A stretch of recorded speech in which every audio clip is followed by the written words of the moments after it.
our next two speakers. It's a little bit different in that this is because there are two of them and they bring a wonderful story. We've offered to expand that from our 18 minutes to basically give them both together that 30-minute window. So, Pat Brown, if you would. Thanks. Thank you, Pat.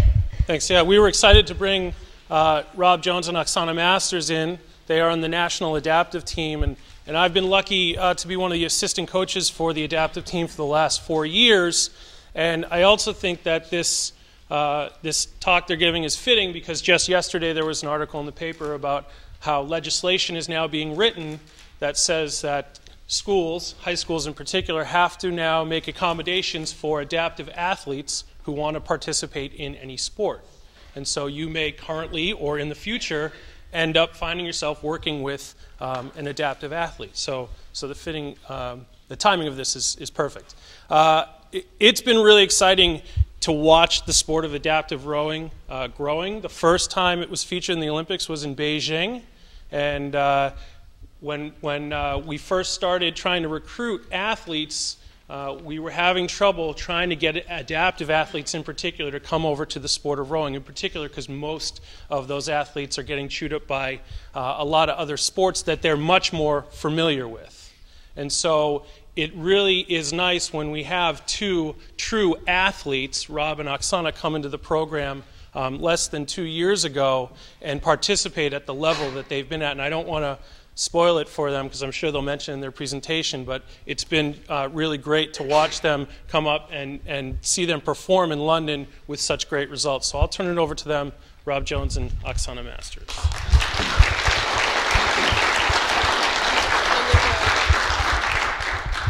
Well, Pat just took everything I was going to say, so. First, I'd like to thank Pat and Concept 2 for having us out. And also Mike for having us out here, and you guys for coming to listen. We have a little bit of extra time, so I kind of wanted to go into my own personal backstory, how I got started into rowing, how I became like how I am now, and then I'll let her do the same. But I joined the Marine Corps in 2006 in my junior year at Virginia Tech. I went on to graduate from Virginia Tech in 2007. And after I graduated, I volunteered to go to Iraq. I went to Habaniya. That was in 2008, from January to August. And then we came back from Iraq, and I got word from the underground that there was going to be a deployment to Afghanistan, so I volunteered for that as well. So I spent a year after my Iraq deployment just kind of hanging out, got a job. And then the Afghanistan deployment came up in 2010. And I was a combat engineer in the Marine Corps. And for those of you who don't know what that is, there's a lot of different facets to combat engineering in the military. Part of it is construction. Part of it is working with stuff on the flight line, which is airports and that kind of thing.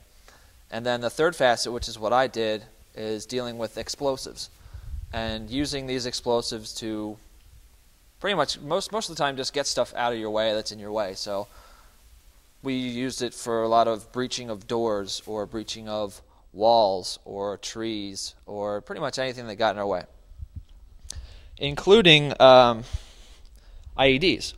So because combat engineers also deal with landmines historically, they thought it would be good for us to be the ones to find IEDs that are buried in the ground. And how we do that is we have a metal detector because most IEDs have some kind of metal in them. I say most because there are some that don't. Use a metal detector, and these two things right here is the primary means of finding these things. And this. And for me, my foot. But it was in that regard, we were in Sangin, Afghanistan in July of 2010. We were pushing through some tree lines that supposedly had a lot of IEDs in them. So we were using these things called line charges, which is a 90-meter line of C4. So we would launch those things out of this truck and it would explode. And when you have a truck like that, you have to have people on the outside of it to protect it. And we were just going through, we had just taken a little break. It was hot, so we took breaks every now and then, and we got up and somebody stepped on an IED. Now this guy was lucky because the person who put that in the ground didn't know what they were doing, so it didn't really go off. What went off was just this little blasting cap. And so my job when that happens is to get through where we're going, be the first one, make sure wherever we're going to go is clear so nobody else steps on anything.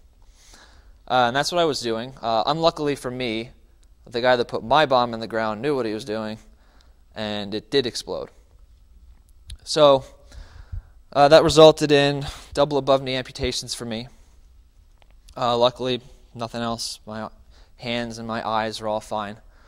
So I went to Walter Reed Army Medical Center and started learning how to walk again with prosthetics.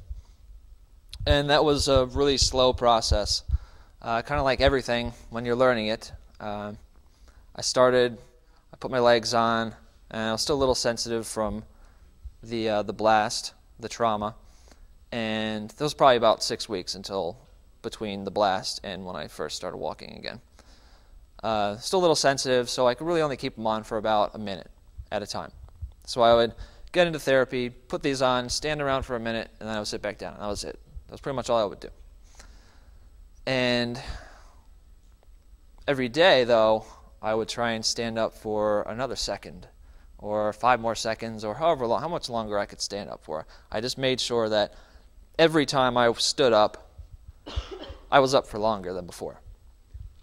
And that's kind of the same thing that I do with rowing, or when I was first starting. You know, I went out and I could kind of paddle along a little bit, but I just kind of tried to improve every single time I went out.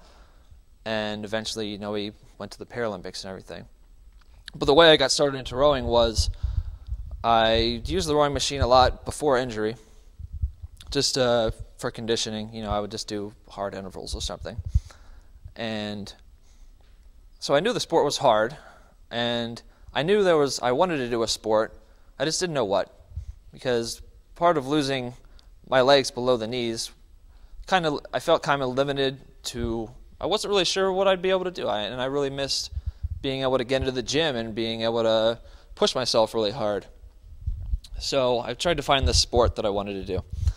And I looked up rowing, and just so happens there was a club in Washington, D.C., which is where the hospital was. So I went out to the club, and I learned, and pretty good at it, I guess, when I first started. It's decent. And I just kind of kept doing it. And eventually I was partnered up with her, and we went to this race called the Biata Regatta. It's in Philadelphia. It's an all-adaptive race. And we took on the current national team that was there, and we only lost to them by about 10 to 12 seconds. But in our defense, we had only rowed together once or twice before that. Yeah, so not even a total of an hour together on the water, really. So we thought, yeah, it's pretty good. And then I personally, her counterpart in the boat didn't even race in the single, and I lost to my counterpart by about a second or something. So we were pretty confident that we could have a go at it. So we decided to, that's what we decided to do. We moved down to Florida, and we had to go at it. And I'll stop there, so I'll let her tell her story a little bit before I keep going. Oh, I don't want to take all the time, yeah. That's okay, I've got this thing. Oh, yeah.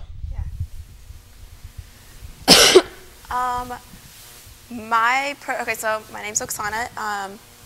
My background and how I got into rowing is I was originally born in Ukraine, and in where I lived in Ukraine, there was like frequent nuclear radiation leaks that would go off, and so that was the cause of my birth defects. I was born with legs, but they were missing like the main weight-bearing bone, and so when I was adopted at 7, came to America, my adopted mom decided to amputate my legs because it was going to be a better life. So my first amputation was when I was 9, because she didn't want to adopt me and take me from what was my home, and I didn't speak any English, so she didn't want to take me away and like not speak any English, wake up with no legs in America. 'Cause for some reason she thought that wouldn't be good with me, I don't know. But, and then I had my second amputation when I was 13. That was a little rougher because that was when the first amputation was made, the decision was made for me. The second one, I had to decide when I was ready to take off my leg. And at 13, no child should have to decide when you're ready to take off your body part. But between those two amputations, I started rowing when I was in middle school, like my last year in middle school. And I loved it. I did it on a slide seat at first, and then I had my second amputation, and then I started rowing without my legs. And I've been rowing about 10 years. I loved it for about, I guess, maybe four or 5 years into actually rowing. My coaches at Louisville Rowing Club saw more potential to go into like a higher level, I guess, type rowing for the Paralympics. So I started training with that, and yeah. I kind of wanted to talk about seeing as how just like what Pat said, there's this new law about the disabled sports in high school. I thought it might be a good idea to kind of introduce you guys to our side of rowing and how it might be different and how you can kind of get a good starting point if you do ever happen to have an athlete with a disability. Yeah. So Paralympic rowing, maybe we'll click through this slideshow too. It's hard to describe. Yeah. So Paralympic rowing there isn't a whole lot different about it besides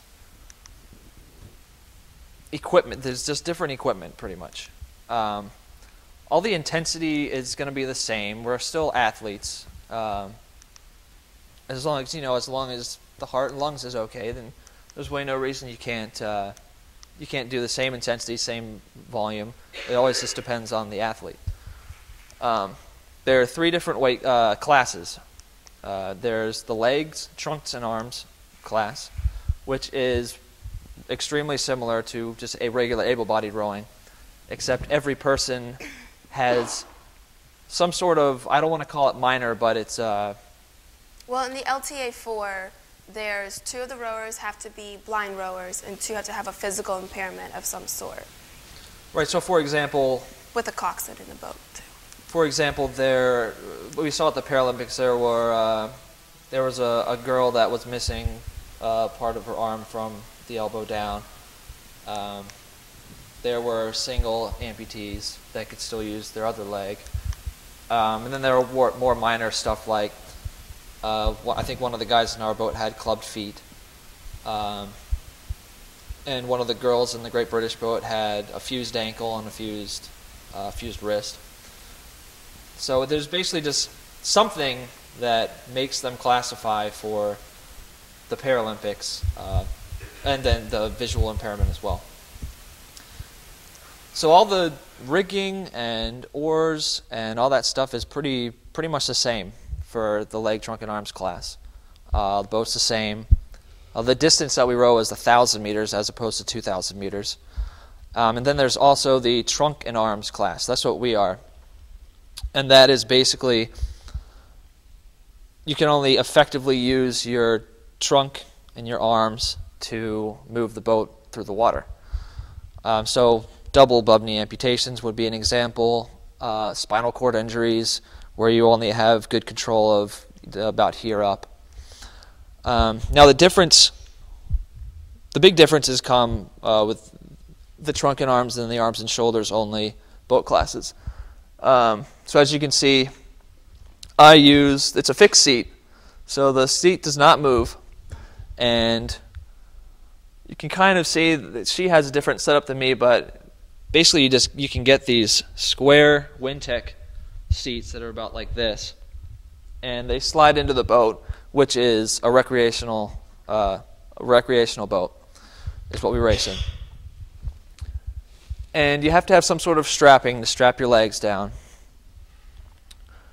And yeah, so you sit on the fixed seat, And then as far as rigging goes, we rig our boat a lot narrower than an able-bodied boat.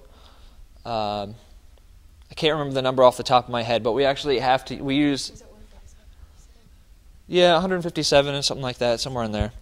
And the ones are shorter too. Yeah, so we actually have to use different riggers, narrower riggers, because we couldn't get the spread narrow enough with the able-bodied riggers. So that is one aspect that's different. It's also better for us that we kind of are experimenting still, but we think that it's probably better to not cross the oar handles, so we can get a better arc. I don't know about that. There's debate. There's debate. My opinion and the other opinions, but then she's on the side of a lot of other smart people too. So, and also the oars are a lot shorter. Again, I'm not sure. I don't know what able-bodied rows, but we're probably about maybe 10 centimeters shorter, somewhere in there. And I'm actually going to be experimenting with cutting off another 10 centimeters off of that. Off the blade? Yeah, off the shaft. Okay. And then when we race, our stroke rates are usually a lot higher. Well, not a lot higher, but higher. Our racing is done around between a 39 and a 43, somewhere in there. So China, who won gold medal at the Paralympics this year, they were like up at a 49.50 stroke rate per minute. Yeah. The highest we've ever taken is a 60. We stayed at like yeah, we got it to a 60 for like one stroke, and it was not pretty. It was just to see how high we could possibly get it. I think it was 60 and a half, and that half really counts because it's almost 61. Yeah. So, but like we race around like a 42 to a 44-ish. Yeah, somewhere in there, depending Whereas on. able body probably like, I don't know, like the 8s probably go up to like a 38 maybe high or something like that. But it's generally higher than able-bodied. And like I said, it's over 1,000 meters, so that makes it a little bit different. It took us about, our fastest time was 4:01 flat, I think. I think the world record's like 3:54 or something like that. But that was China, and we don't know what they're doing. Yeah. Well, they just all of a sudden came with super fast times. Their guy was twice my size, and their girl was twice my size. So. Either, if you look. Not making excuses, but they're big. They were fast.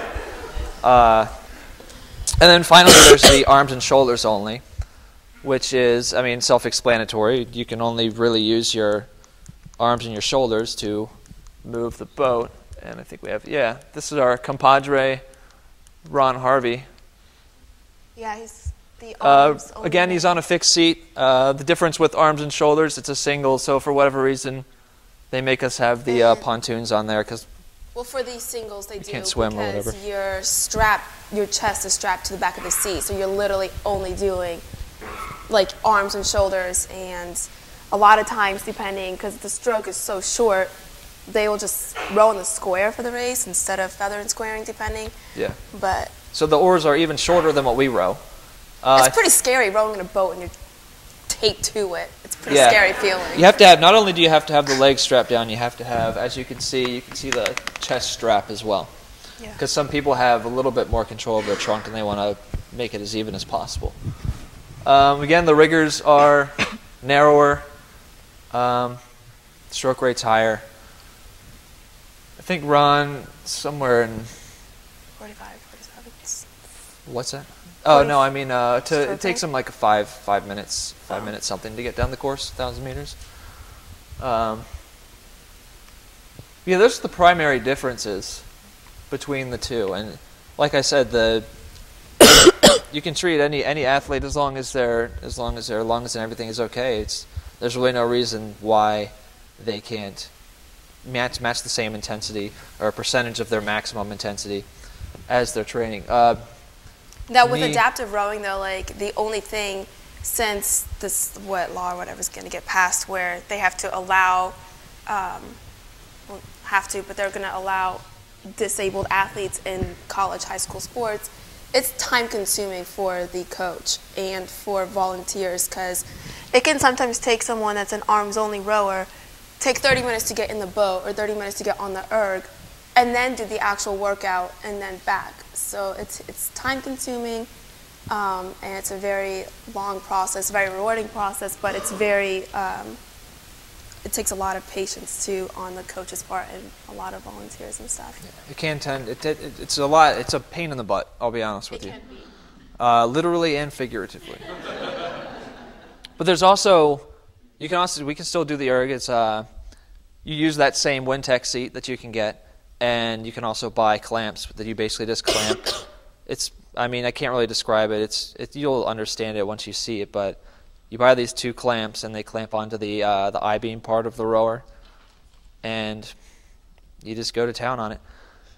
But back to the pain in the butt thing, the hardest part for us is not being able. It's really difficult. It's difficult to get out on the water by yourself. So a lot of the times, wherever you go, you have to get somebody to help you carry a boat because these things are awkward. And if a person in a wheelchair wanted to carry a boat, I don't even know how they do it. If I wanted to carry a boat, it'd be pretty precarious. I might be able to do it if it was flat enough, but as you know, you have to go down Mount Everest, down to the water pretty much every time, and you have to go back up because you can't have water and land next to each other. But I really think that Paralympic rowing is kind of embodies what it means to go after something, even though there's all these obstacles in your way. So for us, getting down to the water, carrying all this equipment that we need to carry, and sometimes having to get help with that. It's just really, and I think that carries over to able-bodied rowing as well, because everybody's going to have their own obstacles that they're going to have to deal with in order to get into a boat. And I think that carries over into life in general as well. But do you want to tell the story about how our equipment wasn't there and how we had to overcome that obstacle? You ready for that oh crap time or whatever earlier? This happened twice, so like in Serbia too, and in London. Yeah, so, well, we had to, the 3 races that we had to go to, backstory, we had to win our trials race, which we did, and then we had to qualify for the Paralympics, which we did, and we won that race. So, and then the Paralympics was the 3rd big race. So the qualifier for the Paralympics was in Serbia. What was it? Our oars, I think. And yeah, that time the oars weren't there. Yeah, so it was like our first international race, and it was the race to qualify for London. So in my opinion, you think it's not the most important race, but in my opinion, like the qualifying race for London's the hardest race, not the one when you're in London. Especially when you only have 2 crews. So 2 crews that make it go. And then we are in Serbia, our oars don't come, our equipment's not there, so we can't row for, was it like 3 days that we weren't in Serbia, we were on the ergs. Which is cool and all, but it's the ergs, it's not on the water. So you kept your fitness, but it was, but that's really where you gotta stay, cool, calm, and collected, don't freak out, like, oh my god, my oars aren't there, the competitors are having 3 days of practice and stuff. We get to London, same thing. Oars aren't there. Because we were used to it in Serbia, we knew how to react to it. Now everything came and worked. We probably would have been like, what the heck, what's going to go wrong? But in Serbia, or in London, our oars, I don't think the seats, the box, yeah, the seat and the oars weren't there. And our riggers. And our riggers weren't there. So we actually ended up, it was not that long. The box came, I think, the next day when we got to London. So we only spent a day with our seats not there and our equipment not there for the boat. And then the riggers is what took the longest, though. We had to actually, what ended up, they took a regular standard, like, slide seat rigger and welded it there on the spot. So it wasn't the rigger that we were used to practicing with. And of course, the guy who welded it was amazing, but it wasn't perfect either. It wasn't like completely level. There's going to be little kinks in there. So that was a very interesting time and trying to be positive, and that was very hard, but there's nothing you can do when it's out of your control, either something like that. Tell them about trials. Yeah. This one over here, we almost ruined it because, no, I'm joking.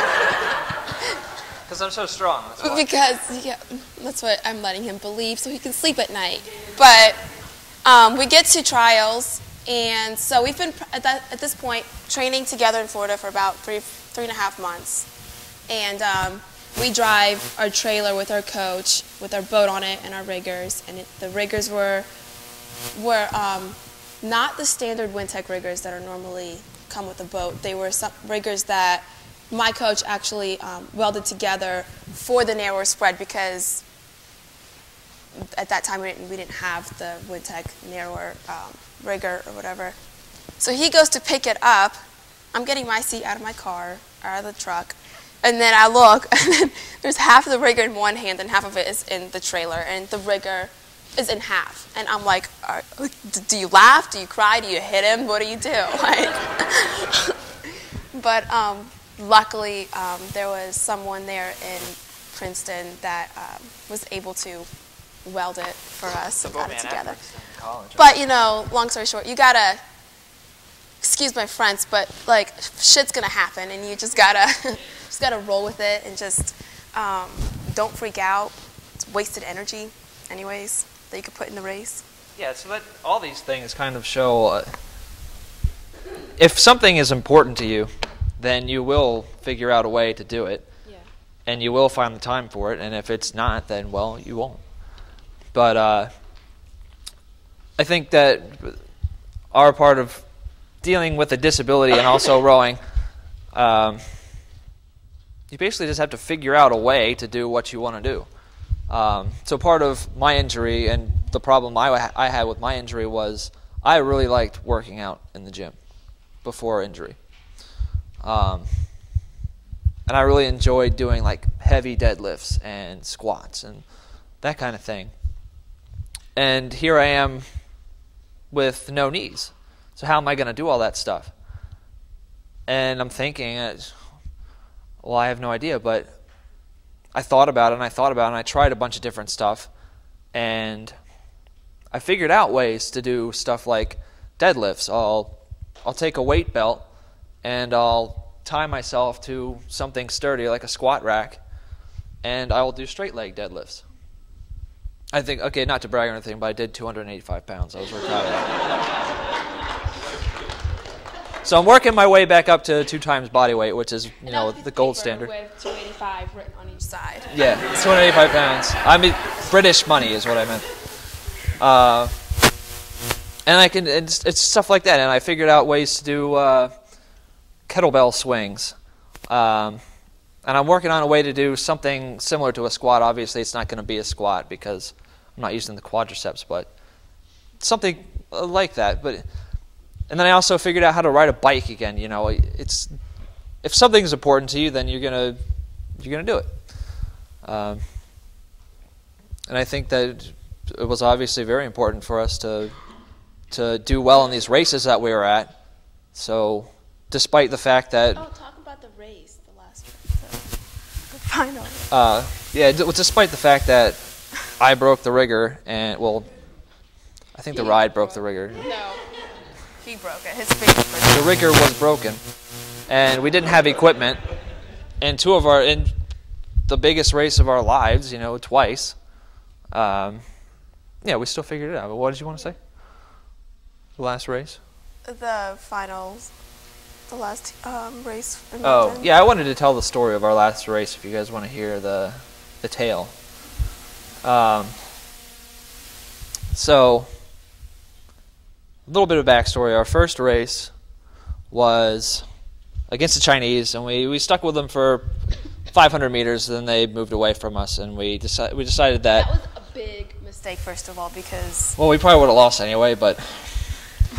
Yeah, we were burnout at the end of that. Our stroke rate was way too high, and we decided to bring it down over the next race. Rowing our own race, we were trying to keep up with the other crew and row their race. So. Yeah, and that plan worked for our repechage, so we made it to the finals, and we decided to keep the same plan.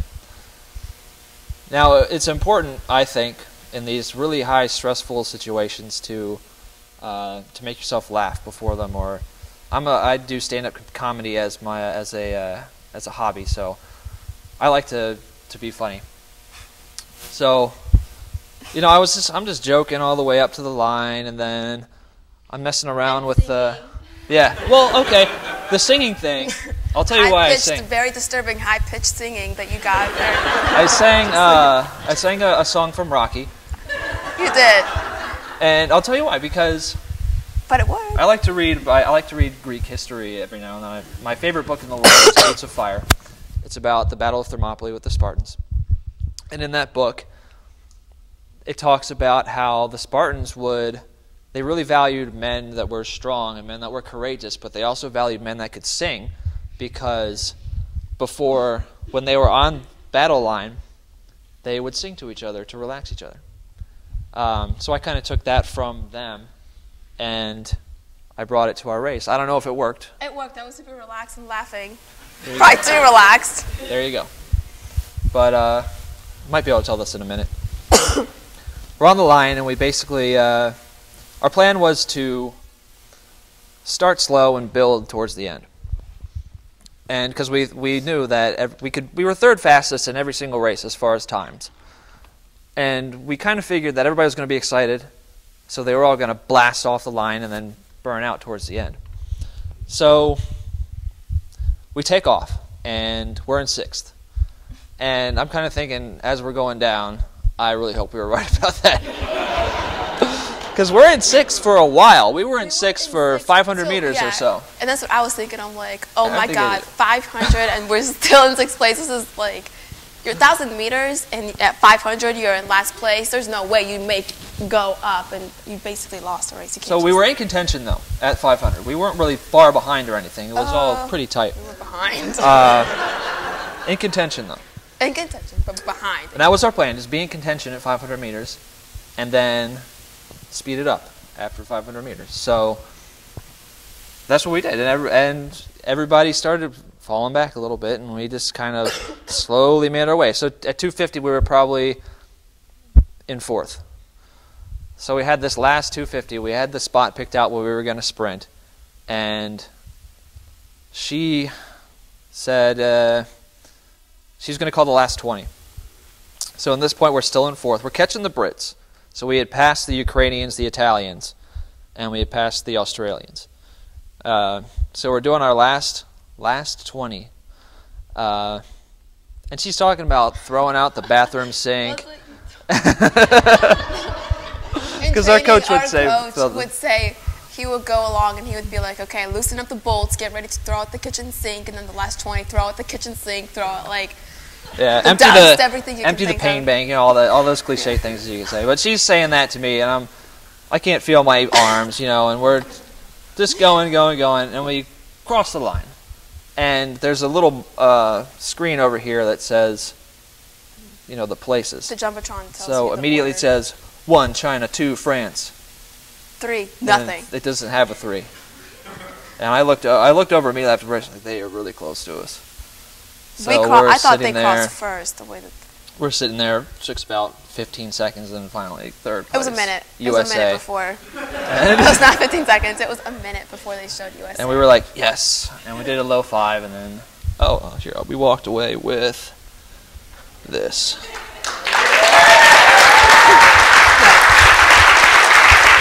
Oh yeah, we walked away with it.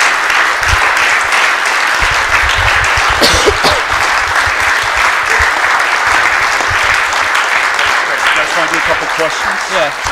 Turns out we won by 0.2 seconds. Question. Yeah. I'm trying to find a coach. Were you given one? Did you find one for yourselves? And with either of those, did he have experience with para athletes, or did he have to learn everything on the fly, or did you have to teach him, or like what was his experience with it? That's another thing about making things happen on your own, taking the initiative. When we went down to Florida, my coach at the time knew some people in Florida. Turns out he didn't know them very well, and he just kind of offered. It was interesting. My first coach and her first coach both had adaptive experience. And we went down to Florida. They did not have much adaptive experience at all. But it's all, you know, it's super open-minded and willing, and it's not like they were like, you know, because not every day you see two people with no legs saying, hey, we're going to train for, you know, the Paralympics. They've never worked, probably let alone seen people with no legs. And they were very open and And rowing is a really cerebral sport, so if you know how it works for able-bodied, it's not really hard to figure out how it's going to work for us too. It's exactly the same, and that's the cool thing. That's what I personally love about rowing is, like, in the boat, it's different what you do as opposed to like able-bodied to adaptive. But in the water with your oar, it's the same technique, same everything, same pull, same determination, and same craziness to keep going at it. So.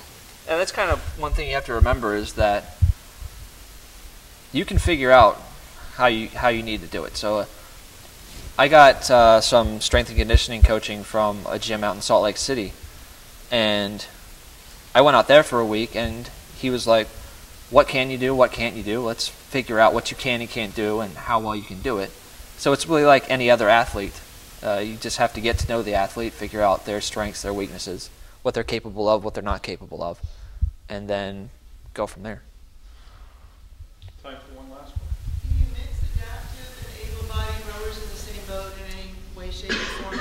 You can do, there's some, like, that quad and a 4, I know you could put them either in, like, the bow of the boat or in the middle or whatever. There's no racing, but there's, there's one woman who did it, Laura Schwanger, she's the arms only, and she did something for breast cancer. They had a boat that they put together, and they put her in that boat, and I believe she was in the middle of the boat. And it's doable, but I would probably like put them at the end.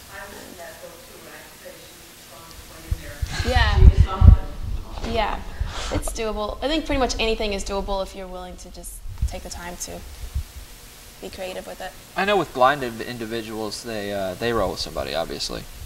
But the first time I rowed, I went out with somebody with able-bodied, and they just rowed arms and back. But obviously, that's the way I was coached, actually, was with my coach. He would sit in the bow, and I would be in the stroke seat, and he would watch my technique and coach me from there. We'd row in the double for about, like, a long time, and before he put me in the single. So I'd say it's probably a good way of teaching, but if you wanted to compete, obviously your arcs aren't going to be the same, and it's going to be really hard to rig it together, but it's definitely possible. Guys, if somebody wants to get in contact with you, what would be the best way? My email address is jonescpp@vt.edu. Remember that. Or you can email Mike and he can email me, because he has my email address. Or you can just go to the Team Bad Company and get in contact through that way too. Yeah, you can do that too. Or we have a website, teambadcompanyrowing.com. Team Bad Company. Yeah, that's the name of our boat. It was originally named Mufasa. Oh my God. And I said... The person who named it Mufasa thought it was cool. It was not cool, because if you're at the start line, someone says Mufasa or whatever, calls your boat. Yeah. No. I was like, no, let's name it. Cool. Let's name it Bad Company. It's a lot better.